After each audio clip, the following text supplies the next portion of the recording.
Македонската жена во 21. век. Постојат закони и институции, а сепак трагедиите се повторуваат. Пријави за насилство има, предупредување има, но честопати системот затајува. Што е најреалната промена што мора да се случи во следните неколку месеци? И најважното прашање, дали следната трагедија може да се спречи или повторно ќе реагираме кога ќе биде предоцна? Да си кажеме со Моника Чекаловиќ од Женскиот центар за поддршка Скопје, Стојан Мишев, Здружение за еманципација, солидарност и еднаквост на жените ЕСЕ и Маја Атанасова од Македонското здружение на млади правници, секој во својот домен активно вклучен во борбата против насилството врз жените. Добре дојавте во студиото на Телма. Македонија има закони, има институции, има и ратификувана Истанбулска конвенција, но фемицидите и семејното насилство сепак не запираат. Каде точно се крши системот, во институциите, во законите или пак потфрламе сите како општество, бидејќи на крајот институциите сме ние луѓето? Би рекле под В, меѓутоа и сите елементи поединечно и сите елементи заедно нешто не функционира во она што ние сакаме да го видиме како ефективна заштита на жртвите и нивно враќање назад во самото општество. Можеме да зборуваме за закони, тоа веќе го правиме, мислам дека последната недела многу гласно. Можеме да зборуваме за како институциите функционираат и тоа го правиме гласно. Меѓутоа, оно што мораме да го најдеме е како сето ова да функционира заеднички, за да видиме навистина што значат законите што ние во моментов ги имаме, што не функционира, за да знаеме што треба да промениме и на кој начин тоа треба да го направиме. Инаку да, системот сме сите ние, вклучени од обичен граѓанин до ние во граѓанските организации, до институциите. Маја Атанасова, на колегите од режим давам сугестија дека ве подпишаа како Моника Чекаловиќ. Моника Чекаловиќ е дамата до мене. Повелете. Така да сите овие работи го правиме системот, кој што за да профункционира, ние сите треба да сме на иста страна, а таа е страната на жртвите, таа е страната на препознавање што значи насилство, е страната на препознавање што значи жртва, бидејќи ние сме се надевам и колегите ќе се согласат, кај нас се уште многу табу да прифатиме и да видиме зошто настанува насилството, што е жртва и која е улогата всушност на жртвата. Значи Атанасова вели под В, што велат кусо само како вовец. Стојан и Моника, пред да преминеме на она што го спомна интензивно од како се случи онаа трагедија во Скопски Карпаш, се зборува и за законите, се организираат трибини, јавноста е сензибилизирана и темата е жешка, меѓутоа имам впечаток дека е секогаш така после некоја поголема трагедија, а потоа работата стивнува до новиот проблем. Се надеваме дека во овој случај нема да биде така, односно дека овој случај ќе биде конечно поттик за суштинска промена на досегашниот пристап од страна на државата на ова поле. При тоа сакам да се надоврзам и да нагласам дека одговорноста за справување со семејното насилство ја има самата држава. Одговорноста за спроведување на законите кои ги имаме на хартија од 2004 година, од кога е воспоставен формално правниот систем за заштита, ја имаат во главно владата, надлежните министерства и сите институции кои што се вклучени во системот за заштита и поддршка. Граѓанските организации традиционално го носат товарот во обезбедувањето на помош и поддршка на оние кои им е најпотребно, на жените што трпат семејно насилство во својот дом. Граѓанските организации го носат товарот наместо институциите државни? Па во суштина ние сме и коректор и го носиме и товарот, во суштина ги спроведуваме самите законски надлежности на надлежните институции, затоа што граѓанските организации покрај тоа што обезбедуваат директна правна помош, психолошко советување, згрижување и друг вид на директни услуги за жените што претрпеле семејно насилство, активно учествуваат и дават и tekako суштински придонес во она што значи усвојување на закони, политики и стратегии на ова поле, во едукација на практичари, подобрување на разбирањето во јавноста за појавата, подготовка на извештаи, анализи, известување до меѓународни тела. Практично ние правиме се она што е во доменот на нашата работа, придонесуваме и даваме поддршка во градењето на институционалниот одговор, меѓутоа за да има суштинска промена, неопходно е проактивна улога на самите власти. Добро, Чекаловиќ, како дополнителна провокација за вас, како е можно едно вакво суштинско цивилизацијско прашање, односно прашање на цивилизацијска придобивка како што е заштитата од семејно насилство, тука не зборувам само за родово базирано насилство, туку и насилство на децата, врз децата, да го препуштиме на донаторите и на невладините организации, на граѓанските организации, наместо тоа да биде столб базична определба на државата и институциите барем во тој дел да си ја вршат работата. Така, јас би се надоврзала само дека одговорноста поврзана со семејното насилство и постапувањето на секој поединец во општество, не е само на полицијата и на центрите за социјална работа, Одговорноста имаат стручните служби во училиштата, одговорноста имаат социјалните работници во болниците, тоа е нивната функција, а одговорноста имаме ние сите како соседи, кога го слушаме семејното насилство. Ние сме многу потолерантни кон криците на жртвите, отколку кон гласната музика на соседите, така да како севкупен пристап, одговорноста имаме сите во врска со семејното насилство и постапувањето. Добро, по последниот случај се отвори темата многу гласно, се изнаслушавме секакви тези и од невладиниот сектор, од граѓанските организации и од стручните служби. Можам да под знак еднакво да сведам се оно што го чувме, дека законите во Македонија што постојат се релативно добри и усогласени со европските, особено и со онаа конвенција, и дека генерално интервенција треба во начинот на функционирање, а не во промена на законите. Меѓутоа, надлежните најавија и промена на закони. Закон за спреđување и заштита од наследство врз жени и семејно наследство, закон за полиција и закон за бесплатна правна помош. Потребна ли е и корекција во легислативата или треба нешто друго да менуваме? Ајде. Дали е потребна корекција? Секогаш можеме да имаме ние подобри закони. Еве, јас доаѓам од организација што работи главно бесплатна правна помош. Ние навистина би сакале да видиме дека жртвите на насилство добиваат бесплатна правна помош во сите аспекти на нивната заштита, без да им се испитува финансиската состојба како што во моментот вели законот. И тоа навистина би било една голема придобивка. Меѓутоа, повторно би потенцирала, за да ние конкретно знаеме што во овие закони во моментов не ни функционира, мора конечно да ги провериме на дело, односно она што е пишано во законот да го видиме како се спроведува целосно на дело. Бидејќи ние сите многу добро ги оставаме работите на хартија, во имплементација некако не само што се губиме, туку сме многу толерантни кон неимплементирање на тие закони. Добро, така да, треба да се појачаат. Супер би било кога би добиле ние уште посилни гаранции. Меѓутоа треба и некој да ги спроведе. Министерот Тошковски иницираше научна трибина на која беа поканети и граѓанските организации и рече дека веднаш треба да се најде начин како институциите да реагираат што е можно побрзо во ситуации на семејно наследство со цел конкретниот насилник без оглед на собственоста да биде отстранет од домот. Дали тоа не е предвидено во рамки на сегашните закони? Зошто е тоа така? Од друга страна, опозицијата кога бара одговорност од институциите вели и сега кривичниот законник, без разлика на тоа дали жртвата потоа ќе се повлече, мора да реагира по пријава на насилник и прашува зошто во случајот со трагедијата во Скопски Карпуш не е реагирано навреме, иако насилникот во тој случај имал повеќе дузина кривични пријави. Каде е вистината во оваа меѓусебна политичка пресметка? Има ли политика тука или каква е вистината? На ниво на правна рамка би се надоврзала на тоа што го кажа Маја. Има потреба за конкретно за законот за бесплатна правна помош и тоа гарантира и на секундарна правна помош, адвокатско застапување и ослободување од сите трошоци во сите постапки кои ги водат жените што трпат семејно наследство, не само во она што е поврзано со привремени мерки за заштита. На ниво на подобрување на постоечките тематски закони кои регулираат проблематиката, исто така има одделни аспекти, затоа што има детална анализа во однос на што е тоа што недостига во постоечкиот пристап на ниво на имплементација. Ова што рековте, да, кај нас итната мерка одстранување од домот во форма на привремена мерка за заштита постои од 2004 година. И беше во Зошто тогаш е потребна дополнителна корекција? Она што треба да се посвети внимание е ефективно одговарање во законски предвидениот рок од 12 часа по пријавување на насилството. Полицијата, односно Центар за социјална работа, имаат идентична обврска да спроведат проценка на ризик и доколку постои проценка на ризик од повторување на насилството, да превземат действија за надминување на тој ризик. Полицијата има во исклучива надлежност на полицијата, оваа мерка од 2015 година. Полицијата има можност директно со предлог до судот да бара и да ја спроведе мерката одстранување од домот и забрана за приближување.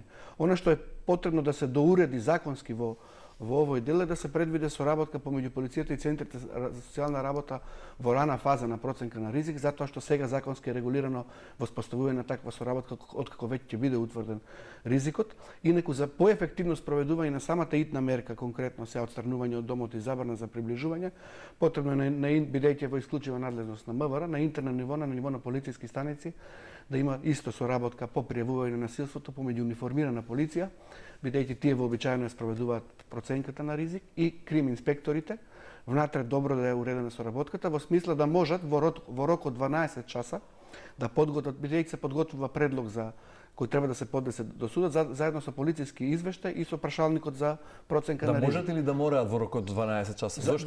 За да можат да излезат во пресед. Она што недостига во сегашното е веќе беше најавено, иако верувам дека во повеќето градови ги има дежурни суди, бидејќи насилството неретко се случува навечер за време на викенди или празници, во смисла да можат полицијата да го подготват предлогот, веднаш да искомуницираат со дежурен судија кој ќе ја изрече мерката, ќе го донесе решението за отстранување за изрекување на мерката отстранување од домот. Полицијата треба да го задржи сторителот во полициска станица и пред да го пушти, да ја напушти полициската станица, да го подпише решението од судот. На ваков начин ќе се овозможи дека физички тие се одвоени во тој период од 12. Зошто досега ова не е направено? Еве вие како граѓански сектор не сте извршиле притисок ова да се случи порано? Ние реагиравме и даваме свој придонес. Во текот процес на подготовка на национална стратегија дадовме конкретни предлози за подобрување. Она што сега оневозможува почитување на овој законски рок и примена на мерката се повеќе фактори. Едното е што нема секаде достапни дежурни суди. Но еве Тошковски рече дека од понеделник, тоа е од завчера, веќе, значи денеска среда, ќе се воведе 24 часовно дежурство за побрзо изрекување мерки за заштита на жртвите. Значи од понеделникот треба тоа да функционира. Да. Имате информации дали функционира? Дали има дежурен судија?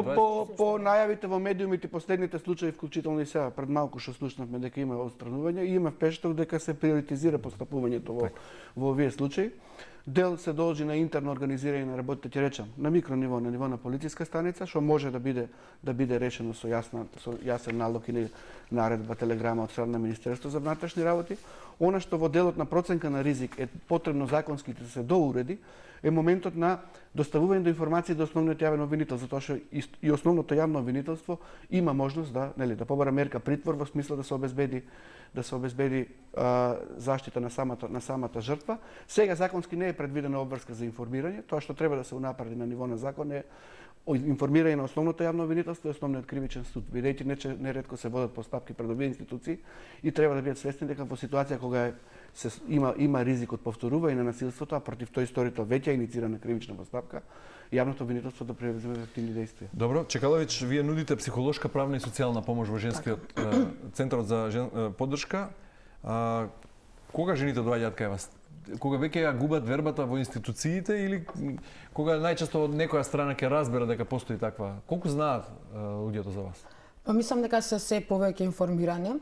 Она што е важно да се каже дека женските центри нели постојат во Скопје, Женски центар за поддршка Скопје, Женски центар за поддршка Тетово и Женски центар за поддршка Битола. Женскиот центар за поддршка Скопје е лиценциран, односно е овластен да ги дава овие лиценцирани услуги. Вкупниот број според нашата статистика месечно Женскиот центар остварува од 380 до 540 услуги. Значи тука станува вкупниот број на услуги, односно психолошка помош и поддршка, правна помош и поддршка, придружби, посредување и слично. Рековте месечно. Месечно, значи околу најмалку 300 до 500 жени се обраќаат кај вас за помош. Не, тоа се вкупниот број на услуги. Значи, една жена може да користи психолошка помош и поддршки и застапување, тука влегуваат и вкупниот број на телефонски повици кои што не се обраќаат. Постои процес додека една жена се охрабри за ја започне целата постапка, затоа што е многу важно да се каже дека со пријавувањето започнува голготата на овие жени, а не завршува. Значи, тука почнуваат сите процеси со пријавувањето, тука се вклучува и Центарот за социјална работа, тука се вклучуваме и ние, така да тоа е се долг процес. Во врска со отстранување на сторителот од домот минатата година, од месец јуни до месец декември изречена само една таква мерка. Значи кон еден сторител. Од тие информации ја што ги имам во врска со постапувањата. Она што е важно. Немало дежурен суди или зошто? Па тука е веќе прашање системот. Каде затајува системот? Дополнително би сакала да напоменам дека имавме случај каде што случајот е познат излези во јавноста, каде што жена заврши со тешки телесни повреди и сторителот не се отстрани од домот. Они беа принудени да живеат заедно. Кажете ми како може да се реализираат мерките за заштита во овој случај?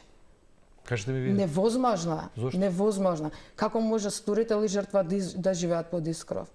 И повторно се наметнува прашањата зошто жените ги сместуваме константно во шелтер центар, односно им се нуди да бидат сместени во шелтер центар, а родителите не се отстрануваат од домовите. А и во шелтер центрите нема доволно место за жените кои бараат заштита. Дали има доволно места и какви се капацитетите на шелтер центрите, треба да подлежи оцена, еден вид на супервизија и Сум прочитал во ревизорските извештаи дека е констатирано во минатата година дека нема доволно место за жените кои имаат потреба од заштита. Нема доволно, а би додала тука и не се само шелтер центрите, затоа што на овие жени им се потребни привремен престој, односно привремено домување. На овие жени треба да им се обезбеди привремено домување каде треба да бидат сместени, а да можат да функционираат нормално, односно да одат на работа, да ги носат децата во училиште, да функционираат нормално, а не да бидат затворени во шелтер центри каде што им се оневозможени овие работи. Добро, кога сме кај статистиките, еден податок кој вие го знаете, веројатно и јавноста го слушна деновиве, во Европа просекот е околу 4 жени убиени од партнер или член на семејство на 1 милион жители, во Македонија стапката е околу 6 на милион жители, што значи значително сме над европскиот просек. Земји со највисока стапка на убиства на жени се Латвија со околу 17 жени на милион жители, Литванија со околу 10 жени на 1 милион и Македонија со околу 6 на 1 милион. Земји со најниска стапка, па од друга страна се Грција, Црна Гора, Малта, Шпанија и Холандија. Не можам да извлечам некоја географска поврзаност или прашање на менталитет. Како успеавме ние прво да стасаме на трето место во Европа по бројот на убиство на жени, веднаш зад Латвија и Литванија, на што се должи тоа? Имате ли некакво објаснување? Од друга страна, соседиве наши, Грција, Црна Гора, имаат најниска стапка.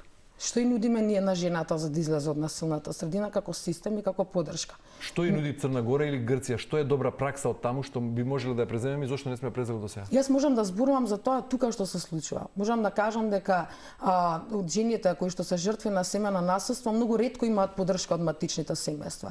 Многу ретко може да се вратат кај матичните семејства. Кај нас културолошки е тоа дека имотот се остава, го наследува синот, дека ќерката не наследува никаков имот. Таа нема имот на нејзино име, не е финансиски обезбедена. Од друга страна, кога ќе напушти насилната средина, нели често кога ќе оди да пријави, зошто не го напуштите домот, зошто не го напуштите сторителот? Затоа што нема каде да оди. Од друга страна, државата им нуди еднократна парична помош во износ од 15.000 денари. Што може ние да подмириме со сума во износ од 15.000 денари? А при тоа тука не станува збор само за жената како единка, туку жената има најчесто 2 деца, 3 деца, независно колку и да има. Ако се гледаме минималната кошничка и ако се гледаме колку вкупно примања она има и оваа еднократна парична помош, тоа не е ни половина од износот кој што е потребен не за да профункционира во текот на еден месец. Не, значи, системот и поддршката која што ја дава во овој систем на жената жртва на семејно насилство ја враќа во насилната средина, а не ја извлекува од насилната средина. Значи, потребна е поголема промена. Поголема промена. Значи не е доволно да се дошминкаат некои закони, како што рековте на почетокот. На почетокот велите законите се генерално добри, можеби мала интервенција во некои закони. Веројатно системот за да профункционира од ова што го кажувате, потребно е да се сменат работите од озгор и од оздола. Имате ли како сознание што прават како добра пракса Црна Гора, Грција, ако е прашање на културолошки момент, слични сме по менталитети со грците и со Црна Гора. Зошто е таму толку различно таа стапка на убиство на жени? Од друга страна, Латвија и Литванија се земји од северот, балтички земји кои немаат многу сличности со нас според тие културолошки карактеристики. А предничат по бројот на убиство на жени. Става збор за доста комплексен општествен проблем, за чие ефективно решавање треба паралелно действување на повеќе приоритетни области, вклучување на повеќе и координација помеѓу повеќе институции и поединци. Воред системот е тој. Само што допълнителна провокација. Станавме општество кое толерира насилство. Да. Не сме по клетка, по природа сме многу насилен народ или нели имаше некои тези така не учеа порано дека сме кроток народ дека или не се едно е на ниво на општествена поддршка, почнувајќи од поддршката не е доволна поддршката од најблиското обкружување на тие жени што трпат насилство, почнувајќи од роднините, пријателите, заедницата во која што живеат и општеството како целина.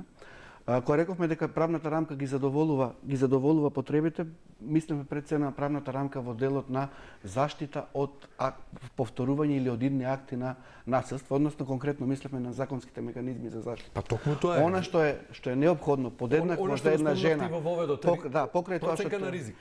Да, тоа е дел од механизмите за заштита. Меѓутоа за една жена да може да излезе во ова општество од една насилна средина, подеднакво е важно да може да биде заштитена од насилство. Таму е делот на проценка на ризик и работата на овие институции, механизми за заштита граѓанска и кривична постапка, но меѓутоа исто важно е да може да ги реши и да добие поддршка во решавањето на екзистенцијалните проблеми кои се клучни за таа да се охрабри од една страна, да излезе од насилната заедница и оние што се охрабриле и излегле за да можат да продолжат самостојно и да обезбедат соодветни животни услови за себе и за своите деца.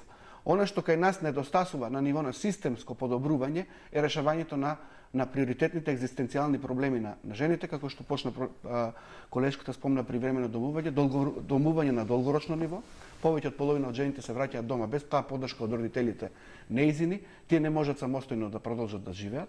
Понатаму решавање на проблемот со правна помош за да можат да ги решат сите проблеми со кои се соочуваат, во смисла немаат пари за да водат судски постапки и ги водат оние кои се неизбежни од типот на развод, старателство и издршка, меѓутоа не и постапки како поделба на имот или надомесна штета, кои во суштина може да предостават. Како прашања се решени во земјите со ниски стапки? Имате ли сознание? Па еве на пример во Црна Гора од 2023 година постои посебен закон каде што во ситуација кога родител кој е задолжен да плаќа издршка 2 пати или 3 пати последователно 2 или 3 месеци нема да плати издршка, државата има формирано посебен фонд преку кој ја надоместува издршката за децата во тие случаи, а потоа превзема мерки за присилна наплата кон родител кој не исполни својата финансиска обврска кон своите деца. Кај нас тоа не е случај. Кај нас само една нашите податоци од истражувањата покажуваат дека само 1/3 од жените добиваат целосно и навремено судски доследената издршка за децата. 1/3 воопшто не ја добиваат издршката за децата и самите го носат финансискиот товар по напуштањето на бракот или по разводот на бракот или по разделбата. Треба да водат постапка преку извршител или кривична постапка за неплаќање на издршка, кои се неефективни во суштина. И оние што се охрабриле да ги водат на крај, исходот не е во нивна полза. Пак нема ефективна наплата и во тој случај државата она што приоритетно треба да го реши на ниво на системска промена е зајакнување на програмите за вработување, да бидат адаптирани на потребите на овие жени, да преземе посебни мерки за жените кои не се регистрирани како невработени, затоа што тие се исклучени од пристапот до овие програми и мерки. На жените им е потребно да може да заработуваат, да имаат доволно финансиски средства, издршката да се плаќа од другиот родител и да решен проблемот со домувањето. Ова се клучни. Добро, сакате да кажете дека македонската жена не е на степен на еманципација на оној што го постигнале Малта, Црна Гора или Грција? Не знам конкретно за сега за Црна Гора бидејќи станува зборувате за комплексна проблем на еманципација на жената. На крајта корените треба да напоменеме дека корените за појави обстојување на семејното насилство и генерално за насилство врз жени е во нееднаквата положба на жената во однос на мажот во едно општество. Маја, што мислите вие? Имаме повеќе насилство во Македонија отколку во другите земји или одговорот на системот е послаб отколку таму? Видете, јас стварно не можам да кажам каде има повеќе насилство, бидејќи зошто сме трети во Европа? Веројатно сте размислувале за тоа. Секако. Семејното насилство не е македонски феномен, тоа си е секаде постои. Сигурно е дека на поинаков начин функционираат институциите, меѓутоа исто така можеме и да зборуваме и за тоа и за бројот на пријави кои што се случува. Можеби некаде се уште не е стигнато до нивото на пријавување колку што се пријавува кај нас. И сега прашањето на фемициди е сосема поинакво, бидејќи фемицид не може да остане непријавен. Тој се пријавува. И сега тука се поставува прашањето кога и ние ескалиравме до овој степен. Е нешто што треба да го разгледаме. И дали е тоа само заради причините на законите или е причините на тоа што нам како општество ни се случува, без оглед на тоа што се случува во Црна Гора или во Грција или во Србија, бидејќи веруваме вие знаете, ние помеѓу себе законите ги разгледуваме и гледаме да бидат на меѓународно ниво усогласени, бидејќи сите учиме едни од други. Системите се тука, решенијата се тука, горе-доле се истите решенија, дури и се уште за жал можеме да кажеме дека во некои земји наместо да се пристапува кон ова обезбедување на економска независност на жената самата да започне да живее, се повеќе се отвараат шелтри, наместо да се тргнат на страна, наместо да им се овозможи простор за живот, што е голем проблем за жената. Сите ние ги имаме овие проблеми. Меѓутоа прашањето е Како да ги решиме, дали законот тоа ќе го промени или треба малку да работиме на тоа што значи толеранција на насилство во земјата во која што живееме. Какви се бројките кај вас, кај во Македонско сдружение на млади правници или во ЕСЕ, колку жени бараат помош на месечно ниво, да речеме? Кај нас организацијата не се базира исклучиво на пријави кои што се однесуваат на семејно и народово базирано насилство. Значи нашата линијата за бесплатна правна помош е отворена за сите, така што најверојатно добиваме и помалку пријави колку што добиваат колегите кои што работат специфично на оваа тема. Меѓутоа, се повеќе дури и на неделно ниво добиваме по 3-4 повици кои што се поврзани на тема. Дали овие повици понатаму се реализираат во процедура е нешто што можеме понатаму да зборуваме, бидејќи спомнавајќи Моника не завршува со еден повик, туку е навистина долг процесот на Чекаловиќ рече тогаш почнува всушност проблемот, вистинскиот проблем на жената како ќе го пријави насилството, тогаш почнува вистинската голгота. Да. Кај нас се обраќаат 150 до 200 жени на годишно ниво. И обезбедуваме правна помош во вид на правни совети, подготовка на писмени поднесоци во смисла на тужба, жалби, приговори, барања, она што им е потребно за инициирали во текот на постапките во надлежните институции, вклучително и судските постапки за заштита од семејно насилство, развод, старателство, издршка на дете, поделба на имот. Околу 50 жени на годишно ниво обезбедуваме и психолошко советување. Бројката 150 до 200 кои добиваат бесплатна правна помош, меѓутоа последователно доаѓаат по повеќе пати. Во просек секоја жена, ако збориме за судски постапки, води по две судски.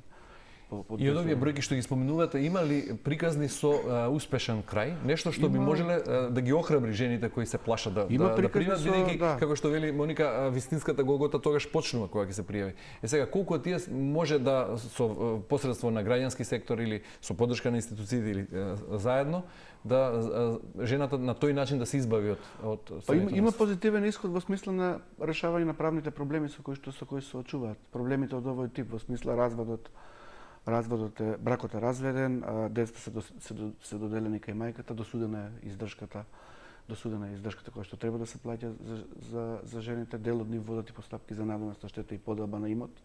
Ама реков, тие ги водат по помала мера, а овие постапки можат да придонесат за подобрување на нивната економска состојба. Она што со кои се очуваат во текот на овие постапки како пречка е судските трошоци кои треба да ги надоместат на крајот од овие постапки. Судските такси се ниски, меѓутоа дополнителните трошоци во смисла на авансирање на трошоци за вештачење, ангажирање на адвокат, па дури и задолжување да го надомести адвокатот на спортивната страна кој бил ангажиран поради отсуство на спортивната страна е нешто што е непредвидливо и што влијае врз нивната прва одлука дали ќе ја водат таа постапка, понатаму одлука да се откажат во текот на постапката, бидејќи не можат нема известност во однос на финансиските обврски крајни, се соочуваат во една неповолна финансиска состојба.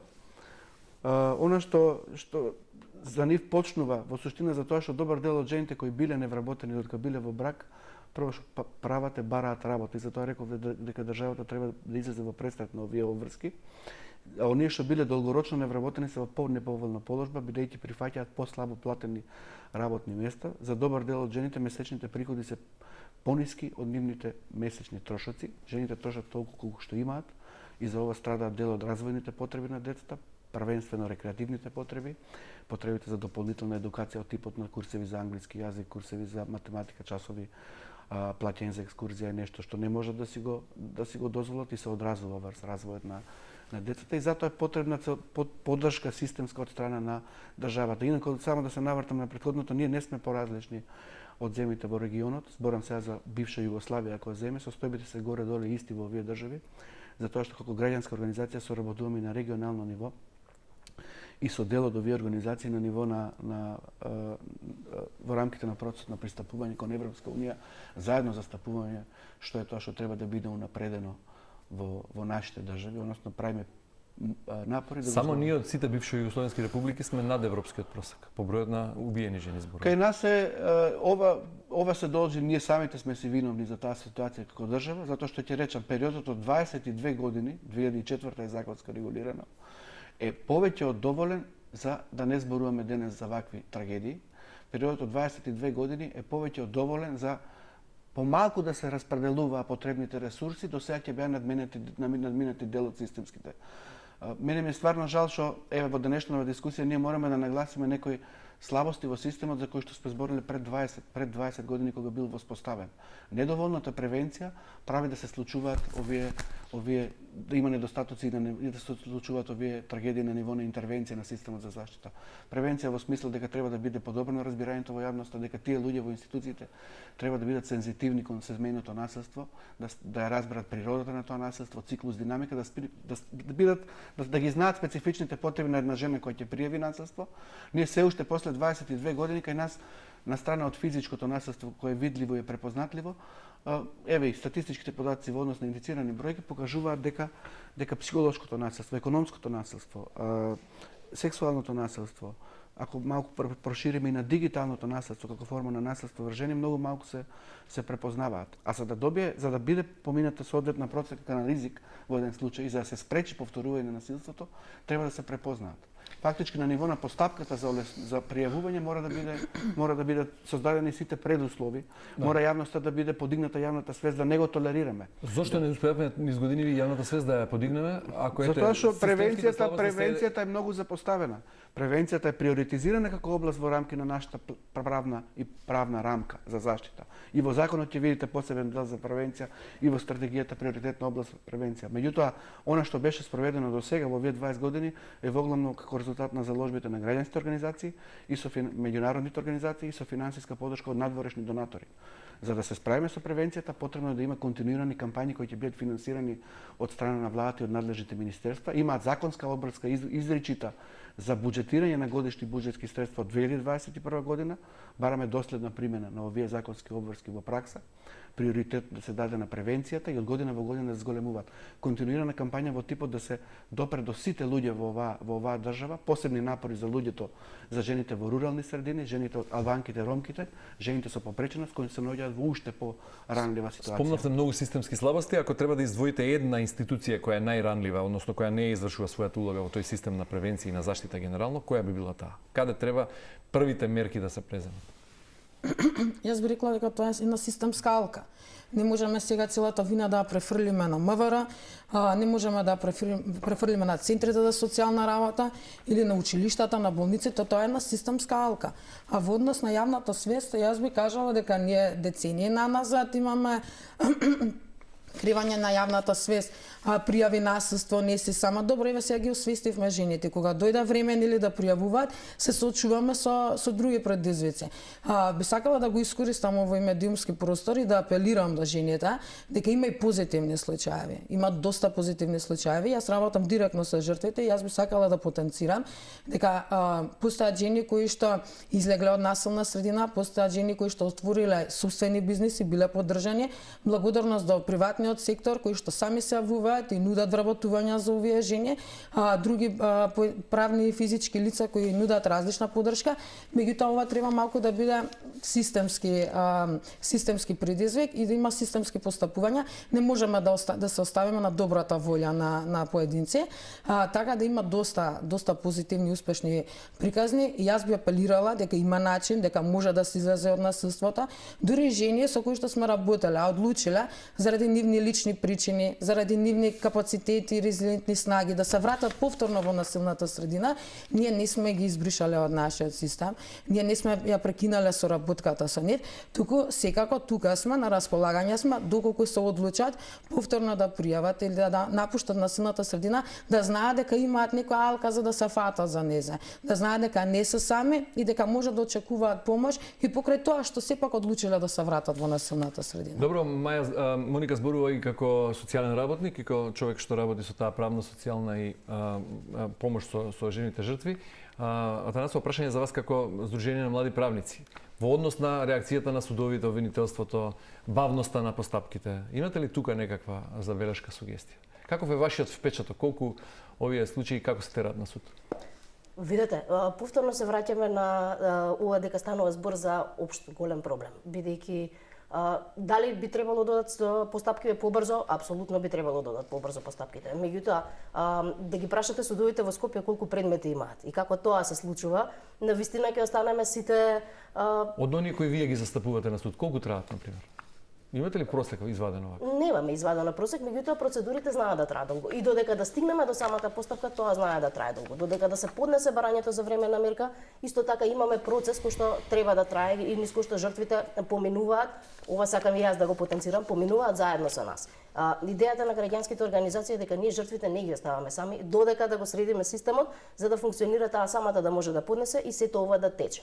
И имаме проблем. Проблемот не се однесува, повторно ќе потенцирам, не се само законите оние кои што треба да ги менуваме. Имаме проблем во сваѓањата, имаме проблем во тоа колку време и треба на жртвата да докаже дека е жртва за да почне да биде третирана како жртва. И тука е она што треба да го зборуваме. Меѓутоа, јас апсолутно не можам да вперам прст во една институција, во еден човек или во нешто, туку ние сите треба да најдеме механизми како да менуваме. Едно нешто што не го споменавме, извини. Едно нешто што не го споменавме е образованието и како ние ги учиме новите младите деца да се однесуваат, како да толерираат, односно да не толерираат насилство и како ги учиме на тоа дека жената е рамноправна во односите со мажите. Бидејќи нам не ги учиме добро. Од информациите кои што ги добиваме, од анкетите кои што се прават, кои што ги прават медиумите, можеме да забележиме дека навистина имаме пат во разбирањето на родовата еднаквост особено помеѓу момчињата. Така што ние кога зборуваме за кампањи, за развивање на свест, апсолутно треба да зборуваме и за развивање на свеста кај мажите и особено кај момчињата, дека станува збор за апсолутна еднаквост. Еднаквост која што се однесува во однос на правата и во однос на можностите, повторно да потенцираме дека не зборуваме за физичка еднаквост, туку рамноправност во однос на тоа која улога ја има во општеството и како треба да биде заштитен. Добро, темата е многу интересна и длабока, меѓутоа времето полека истекува. Спомнавте многу проблеми, например, еве, ми падна во очи судските трошоци кои жената жртва ако поведе постапка треба на крајот да ги плати. 15.000 денари, спомна, многу ниска државна помош за тие луѓе, за тие жени. Ја спомнавте и како главна причина економската нееднаквост и ниската вработеност на жените генерално во општеството. И сега на крајот се наметнува прашањето, бидејќи рековте, системски е проблемот, многу е подлабок, општествен е проблемот, треба кај да се фати нешто. Тоа што приоритетот е конкретно на овие прашања, да. Не, прашањето конкретно за крај и мора тука во неколку реченици да поентирате, дали можеме да ја спречиме следната трагедија и за да ја спречиме, за да го направиме тоа, една конкретна мерка или нешто што е приоритет, што вие како граѓански сектор би го сугерирали и би го очекувале од креаторите на политики, што би било тоа? Што мораме како систем веднаш да смениме најбрзо, за да ова не ни се повторува и не ни се повторува барем толку често? За ефективно да се одговори не можеме да издвоиме една мерка, бидејќи тоа треба да бидат поврзани мерки. Меѓутоа еве, интензивна континуирана кампања на национално ниво во која ќе бидат вклучени сите министерства заедно со владата, каде што секој од свој домен на работа ќе информира кои се правата, услугите, механизмите за заштита на жени што претрпеле семејно насилство, што може да очекуваат во тие постапки, како да ги остварат своите права. На ниво на системот за заштита да се би го свртил прашањето обратно, не која институција е виновна, туку на која институција треба да се посвети особено внимание, да се зајакнат капацитетите на центрите за социјална работа и полицијата, како двете влезни точки во системот за заштита и надлежни институции за пријавување на насилството, во смисла кога велите капацитети за капацитети мислам на итно обезбедување на потребните финансиски, просторни, технички и човечки ресурси во тие институции, формирање на посебни тимови во полиција, комбинирани од униформирана полиција и крим инспекторите кои ќе работат заедно за семејно насилство. И сега има сектор за семејно насилство во полицијата. Меѓутоа, кога велам за јакнување на капацитетите, мислам и вклучување на во еден процес на едукација, да се осигураме дека во период од сега натаму, после 2 години, ќе нема практичар од овие институции кои нема поминато барем основна обука и третиот приоритет е решавање на овие екзистенцијални проблеми, за да може жената да закрепне од насилството, пристап до здравствени услуги и до сите други услуги. За таа цел е потребно зголемување на поддршката за граѓанските организации, за да може ефективно да ги реши проблемите кои произлегле од насилството, бесплатна секундарна правна помош во сите судски постапки кои ги водат жените, адвокатско застапување и ослободување од плаќање на сите трошци во постапката, и за да може самостојно да го реши проблемот со домувањето и наоѓање на решенија за долгорочно домување преку субвенционирање на месечните сметки за кирија, нивно изричито препознавање во категоријата кориснички на социјалните станови, но и продлабочување со други мерки кои ќе овозможат решавање на овој проблем. Чекаловиќ Мишев, мораме да завршуваме. На кратко, јас само би додала само една реченица морам да одјавиме. Апсолутно, меѓутоа јас би додала само повикување на одговорност. кога би ги повикале на одговорност сите оние кои што не постапуваат согласно нивните работни задачи и одговорности, тогаш овој систем ќе профункционира. До тогаш, за жал, ќе талкаме по овој пат.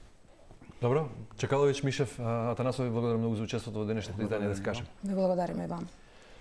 Почитувани, вие останете на фреквенцијата на Телма и имајте убав ден, довидување утре во истиот термин.